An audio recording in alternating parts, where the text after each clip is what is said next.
তো আজকে আমরা যে টপিকটা নিয়ে আসছি সেটা হচ্ছে কি যে এক্সপ্লোর ক্রিপ্টো আর লার্ন ক্রিপ্টো। হ্যাঁ, চারিদিকে কিন্তু একটা জিনিস আমরা দেখতে পাচ্ছি, কি জিনিস বলো তো, যে crypto crypto crypto crypto coin. Okay, চারিদিকে বর্তমানে কিন্তু আমরা সোশ্যাল মিডিয়া খুললেই এই জিনিসটা দেখতে পাচ্ছি যে ক্রিপ্টো।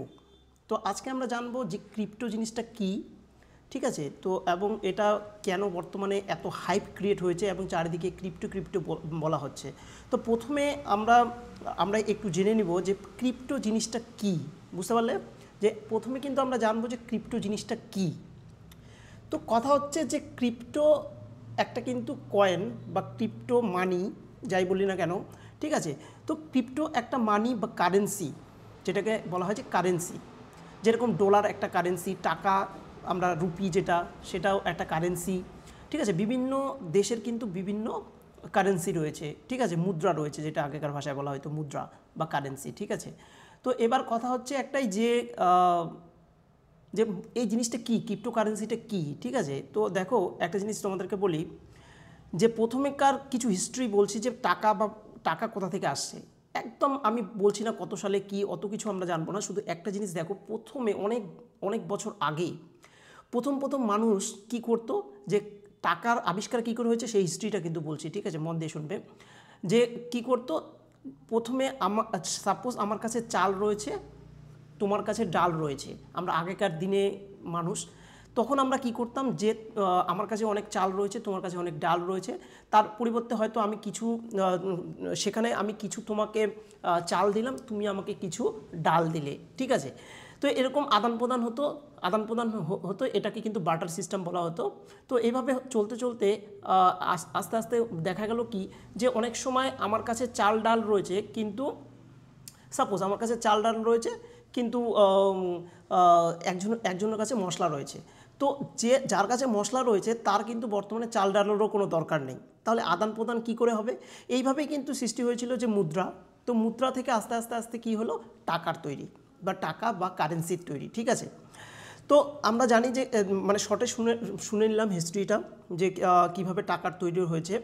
তো তারপরে দেখো, যখন আমাদের দেশগুলো, যত দেশ আছে ওয়ার্ল্ডে, যখন টাকা বা কারেন্সি আর কি, মেন কথা হচ্ছে কারেন্সি যখন মানে ছাপা হতো, তখন একটা জিনিস ওই সময় বলা হয়েছিল যে যেই দেশের যত সোনা থাকবে, সেই সোনার দাম অনুযায়ী তত টাকা সেই দেশ ছাপতে পারবে, ঠিক আছে। তো দেখো এটা তো গেল যে টাকার হিস্ট্রি বা কারেন্সির হিস্ট্রি, ঠিক আছে, বা ইতিহাস। তো এখন আমি তোমাদেরকে একটা জিনিস বলছি, যে যদি আমরা ক্রিপ্টোকারেন্সি জানতে মানে বুঝতে চাই, তাহলে আরও দুটো জিনিস আমাদেরকে বুঝতে হবে। তো দেখো একটা জিনিস হচ্ছে যে ইনফ্লেশন কাকে বলে। দেখো ইনফ্লেশন কি কাকে বলে, দেখো আগেকার দিনে 1 টাকা 2 টাকা 10 টাকাও কিন্তু চালের কেজি ছিল। এখন কত, 60 টাকা 80 টাকা 100 টাকা 200 টাকা চালের কেজি। তো দেখো জিনিস কিন্তু সেম রয়েছে, কিন্তু টাকার দাম কিন্তু কমে গেছে আগে, বা কারেন্সির দাম কমে গেছে। আগেকার দিনে 10 টাকায় সাপোজ 1 কেজি চাল পাওয়া যেত, এখন 100 টাকা বা 50 টাকা যাই হোক 1 কেজি চাল পাওয়া যায়। তার মানে দেখো চালটা কিন্তু 1 কেজিই রয়েছে, তাই না? চালটা 1 কেজিই রয়েছে, কিন্তু টাকার যে ভ্যালুটা, আগের 10 টাকার যা ভ্যালু ছিল, এখন 50 টাকা বা 100 টাকার ভ্যালু তাই কি না? তো তার মানে কি, এটাকেই বলা হয় ইনফ্লেশন। মানে আরেকটা জিনিস বলছি, যে দেখো আমরা কি বলি যখন ভোট হয় বা কিছু হয়, যে না জিনিসের দাম বেড়ে যাচ্ছে। দেখো বেড়ে যাচ্ছে জিনিসের দাম বেড়ে যাচ্ছে, তার মানেটা কি, প্রতি বছর সাপোজ যেই জিনিসটা, সাপোজ এটা 2024 যেই জিনিসটা আমরা 100 টাকায় পেতাম, এখন সেই জিনিসটার দাম হয়ে গেছে 107 টাকা। তার মানে কি, মানে 7 টাকা ইনফ্লেশন বা 7% ইনফ্লেশন মানে কি, যে 7% টাকার দাম কমে গেল। আশা করি তোমরা বুঝতে পারছো যে ইনফ্লেশন কাকে বলে।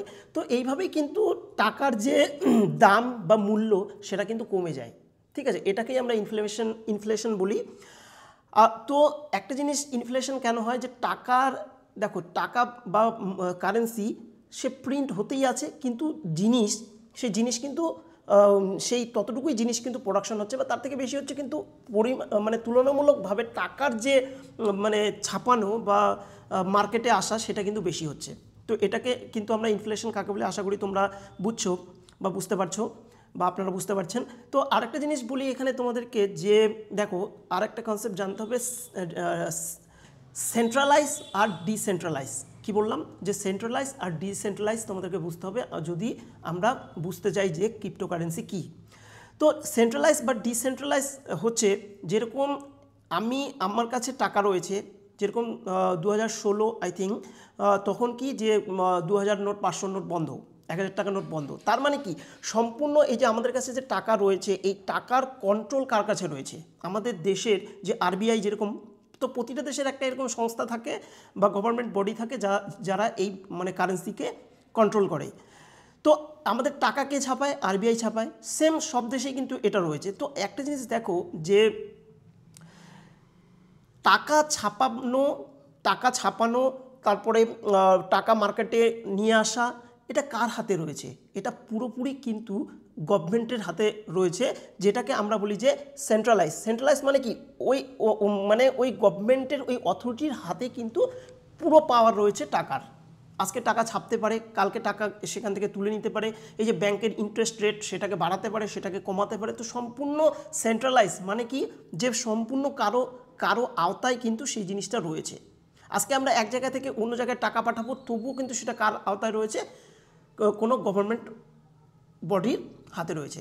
তো এবার এটা আশা করি বুঝতে পারছো যে সেন্ট্রালাইজ কি। তো ডিসেন্ট্রালাইজ এবার আমরা জানবো, যে ডিসেন্ট্রালাইজ মানে হচ্ছে যে আমি মানে টাকা প্রডিউস মানে ছাপানো বা এখানে কারো কোনো কন্ট্রোল থাকবে না, সেটাই কিন্তু হচ্ছে ডিসেন্ট্রালাইজ।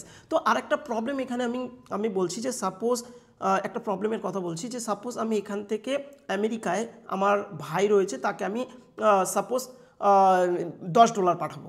তো $10 যদি আমি পাঠাতে চাই, তাহলে এখান থেকে যদি আমি আমেরিকা পাঠাতে চাই, তাহলে কিন্তু সেখানে গভর্নমেন্টের ফিস রয়েছে, সেখানে ফিস নেবে, মানে অনেক কিছুর মাধ্যমে প্রসেস হয়ে কিন্তু 10-15 দিন পর কিন্তু মানে ওই টাকাটা পৌঁছাবে আমেরিকায়, তাই না? তো আরেকটা জিনিস দেখো, যে এটা কে কন্ট্রোল করছে, কিভাবে যাবে, বা সেটা টাকা থেকে বা রুপি থেকে ডলারে কনভার্ট হবে, সম্পূর্ণ কিন্তু একটা সেন্ট্রালাইজ, বা আমাদের যে গভর্নমেন্ট রয়েছে আর আমেরিকার যে গভর্নমেন্ট রয়েছে, তাদের মধ্যে একটা সেই চুক্তি রয়েছে, সেই হিসাবে কিন্তু টাকাটা সেখানে পৌঁছাচ্ছে, এবং অনেক ফিস বা অনেক হ্যাপা ক্রিয়েট হওয়ার পরে কিন্তু সেই টাকাটা কি হচ্ছে, পৌঁছাচ্ছে, তাই কি না? তো এবার তো এটাই হচ্ছে প্রবলেম। তো এবার মেন জিনিস আসে, যে ক্রিপ্টোকারেন্সিটা কি। দেখো 2009 সালে সাতোশি নাকামোটো নামে এক ব্যক্তি, যে তিনি কে ছিলেন আজ পর্যন্ত সেটা জানা যায়নি, ছেলে মেয়ে বা কোথাকার, মানে এটা অরিজিনাল নাম কিনা সেটাও জানা যায়নি।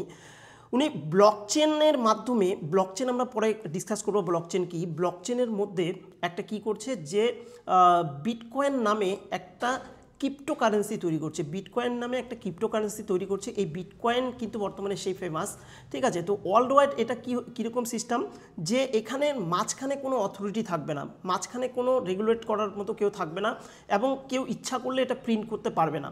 বর্তমানে বিটকয়েন রয়েছে 21 বিলিয়ন। তো 21 বিলিয়ন বিটকয়েন রয়েছে, যেটা উদ্দেশ্য হচ্ছে যে ওয়ার্ল্ড ওয়াইডে মানে এটা কি মানে ইউজ হবে। তো আমরা চাইলে কি 10 সেকেন্ডের মধ্যে বা 10 সেকেন্ডের কম সময়ের মধ্যে কিন্তু আমরা সেই টাকা পাঠাতে পারবো বা আদান প্রদান করতে পারবো, ঠিক আছে? তো এইটাই হচ্ছে ক্রিপ্টোকারেন্সি,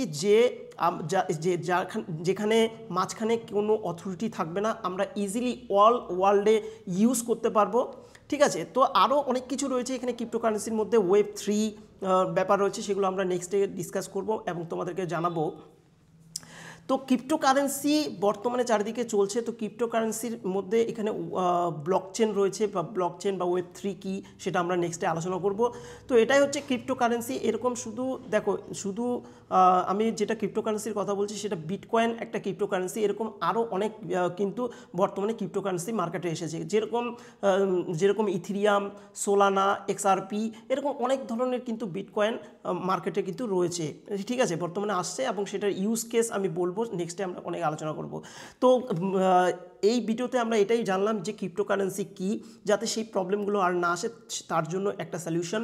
তো এখন এই যে ক্রিপ্টোকারেন্সি বর্তমানে যে জিডিপি ওয়াইজ বড় বড় কান্ট্রি রয়েছে না, জিডিপি ওয়াইজ আমাদের ওয়ার্ল্ডের বড় বড় কান্ট্রি রয়েছে, সবাই অ্যাডপ্ট করছে ক্রিপ্টোকারেন্সিকে এবং বিটকয়েনকে। এবং কেন করছে সেটার পিছনে কিন্তু তোমরা বুঝতে পারলা, কিছু আমি রিজন তোমাদেরকে বললাম। এবং নেক্সটে কিন্তু আরও আমি অনেক কিছু নিয়ে আসবো, আমরা এক্সপ্লোর করব এবং লার্ন করব ক্রিপ্টো। তো এক্সপ্লোর ক্রিপ্টো, লার্ন ক্রিপ্টো, এই যে সিরিজ, আমরা এটাতে কিন্তু অনেক কিছুই আমরা শিখব। তো আশা করি তোমাদের অনেকটাই ডাউট ক্লিয়ার হয়েছে, এবং যদি তোমাদের এই সিরিজটা পুরো তোমরা জানতে চাও বা শিখতে চাও আমার সঙ্গে ক্রিপ্টো, আমি বর্তমানে এক্সপ্লোর করছি, লার্ন করছি ক্রিপ্টো, তো যদি তোমরা জানতে চাও তাহলে প্লিজ লাইক করো এবং কমেন্ট করো। ওকে, তো আজকের ওকে বাই, এবং নেক্সট কিন্তু তোমরা দেখতে থাকো এই সিরিজটা, এবং ক্রিপ্টো সম্বন্ধে আমরা সম্পূর্ণ A to Z আমরা আলোচনা করব, এবং কিভাবে আমরা ইনভেস্টমেন্ট করব সেটাও কিন্তু আমি আলোচনা করব। ওকে, আশা করি তোমরা বুঝতে পারছো আমার সব কিছু যে ক্রিপ্টো কী। Okay, thank you, bye bye by.